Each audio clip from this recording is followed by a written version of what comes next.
Hello, welcome to Integrate. I'm Rhiannon. Today we're going to be doing a book review on The Courage to be Disliked, how to free yourself, change your life, and achieve real happiness by Ichiro Kamishi and Fumitake Koga. So The Courage to be Disliked is a pretty unique way of introducing a philosophy. It's written as a narrative of a conversation between a philosopher and student, trying to mirror the discussions of ancient Greek, like Aristotle and Socrates. So it's a pretty unique book and it's fun. It's divided into 5 nights, and each night, so the model is like a progressive model with parts of it being introduced each night, and then there's a break where the student goes and ponders those things. So it kind of allows that maybe the reader can pause and also ponder these things before being introduced to the next section. So some of the ideals introduced in this book, are ideals like teleology, which is the ideal that we're drawn towards our goals and our purpose and our ideals rather than being driven by past events.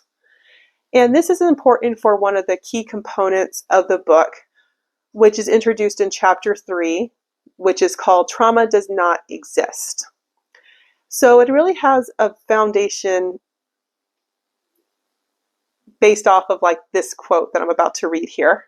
When you treat a person's life like a vast narrative, there is an easily understandable causality, a sense of dramatic development that creates strong impression and is extremely attractive. No experience is in of itself the cause of our success or failure.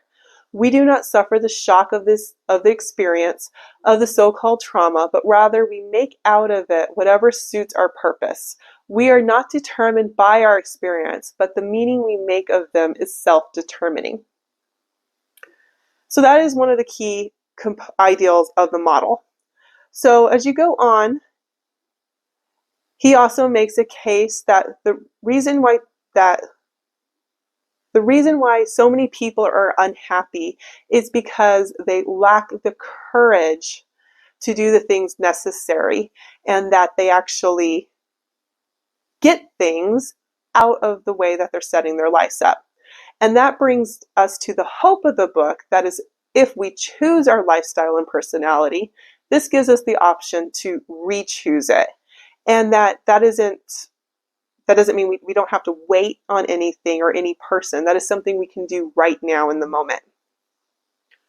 Some of the other key concepts that are built on in the book is that all problems are interpersonal problems, and that's because we deal with inferior and superiority complexes, which are basically the same thing, and that when you live in those inferiority and superiority conflicts, it means that we need our misfortune and we need the things that are causing us trouble in our lives, and that's because we lack courage to pursue freedom. And then from there, he gives his definition of freedom, which the freedom in his book is described as the courage to be disliked. And he also introduces the ideal of the separation of task, that interpersonal relationship problems come from people interfering with each other's task or by not taking up their own task. And that it's really important that we learn to discard other people's tasks and stay on our own task. And that we shouldn't be doing our tasks because we're seeking rewards. Some other highlights in the book is that we shouldn't give praise nor rebuke towards people, but rather we should approach those things in gratitude because people are equal. And by giving the nature of giving praise and rebuke, it's putting us on more of a vertical kind of relationship. And that in order to get away from interrelationship problems, we need to view everybody on a horizontal plane without any mountains or peaks. We're just all on the same flat surface, going in the direction. And yes, some people might be before us or behind us, but that doesn't really matter because we're all in the same field. And so the only person you're really competing with is yourself. And that we should view other people as comrades rather than competition.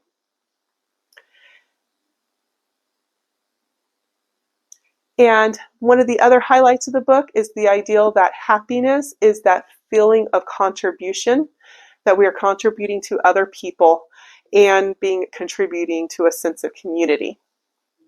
So those are just some general highlights in the book. I don't really want to ruin the book. It's definitely one of those things that you have to listen through to appreciate and actually feel the build up to the culmination of the main point at the end to really get the experience of what the philosophy is.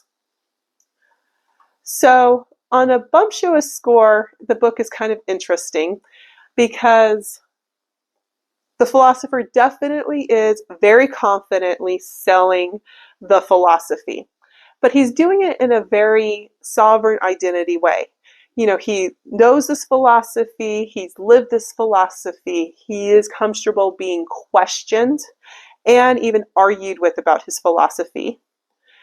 And then at the same time, he's also confident enough to be able to let the student do his own thinking, and he's confident that he'll be able to come to the same conclusion. So the bumptious score is actually pretty low. It's not like as if it's trying to get you to join a cult. A lot of these things that are in this book are just life things that we have to learn. There's not really any group buy-in or anything that you need on it. But it is a really good example of seeing an older individual who is very confident in his identity and actually how to actually teach a younger person to also become confident in their identity. Some pros and cons of the book. If you're not used to an Aristotle style type discussion, it could be kind of triggering because the philosopher definitely does put these things just straight out blank, down on the table in an attempt to trigger feelings. Because in those kind of discussions, you need to trigger and get over that hump so that you're actually open up for discourse and being able to go into new ideals. So the bluntness of it and the controversial nature of it is intentional. So that's kind of a con that if you're not wanting to be provoked, that you might have trouble listening to it. But it's one of those things that you have to keep listening through to get to the actual end of the point to see what's going on. The philosopher definitely does not mind playing the role of the provoker and or the bad guy, and while the younger student is going through his contemplations of the ideals. The pros of the book are that it's very balancing to our culture. So the philosophy that's in here is individual psychology from Alfred Adler. And he was a contemporary of Sigmund Freud.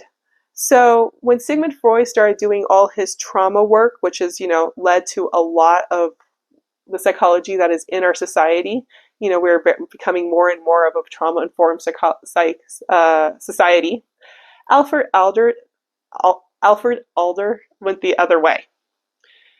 So they kind of form a dichotomy. So where you have everything is, all your life experiences created where you are, and then you have individual psychology where none of that matters. So they form a dichotomy, and so they're very balancing to each other. And so I find it very refreshing take, and it's they're very important lessons that are very easily missed in the trauma-informed society that we live in. So I personally recommend listening to the audiobook. They have very good voice actors, and then you can actually hear the discussion. You can hear the student getting mad. You can hear the calmness in the philosopher's voice. So the audiobook is excellent. In conclusion, this is a very interesting book. It's one of the way it's written, it's actually, it's if I became master of the universe, I would require all scientists to write a book like this, because not only does it actually explain the philosophy, it's entertaining and kind of thrilling to read. So there's my review of Courage to be Disliked. I hope that helped, and I hope to see you in another video.